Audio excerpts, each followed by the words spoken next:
J'essaye avec Kid Noise de vraiment faire un développement transmédia. Donc, j'ai toujours aimé travailler dans le son et dans l'image. Et j'ai toujours aimé associer le son à l'image et savoir qu'est-ce que l'image pouvait ajouter au son et qu'est-ce que le son pouvait ajouter à l'image. J'ai un petit peu un rôle de grand frère pour une grande partie de mon public, et enfin, en tout cas de mon nouveau public. Et c'est assez valorisant parce que moi, j'ai pas de frères et sœurs. Et j'aime bien ce rôle de grand frère. Pour moi, faire de la musique, ce que je mets dans ma musique, c'est avant tout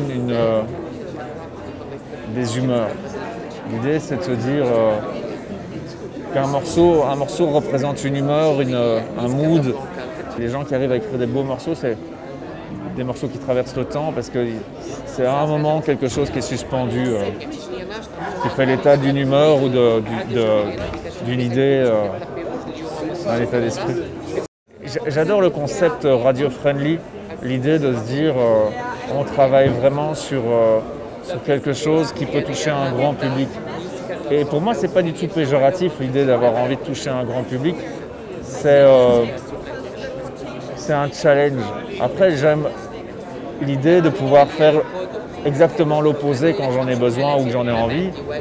À savoir que sur le premier album, voilà, le radio-friendly vraiment hyper open se confronte à des choses beaucoup plus pointues ou même plus intimes et beaucoup plus sombres. J'ai la chance de pouvoir être hyper indépendant avec Kid Noise, sachant qu'on n'est pas sur une major. On sort notre truc nous-mêmes, on a notre façon de diffuser la musique.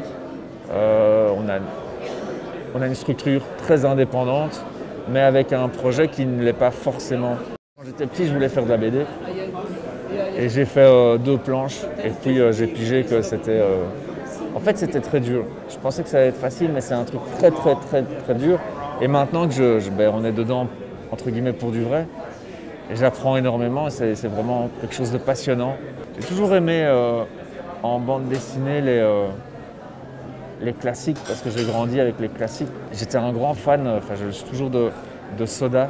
Quand j'étais petit, j'étais fasciné aussi par les covers de Torgal. J'étais un peu déçu parce que quand j'ouvrais la BD, j'avais pas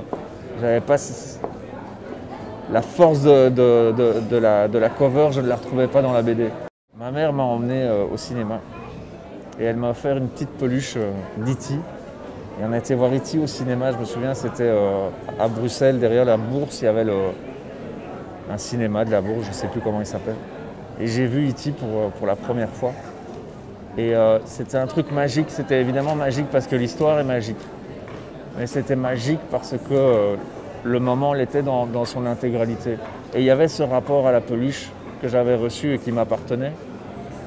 Et voilà, et c'est pour ça aussi que je pense, toujours été attiré par ce qui est jouet et ce rapport un petit peu marketing de l'objet. J'adore l'objet, quoi.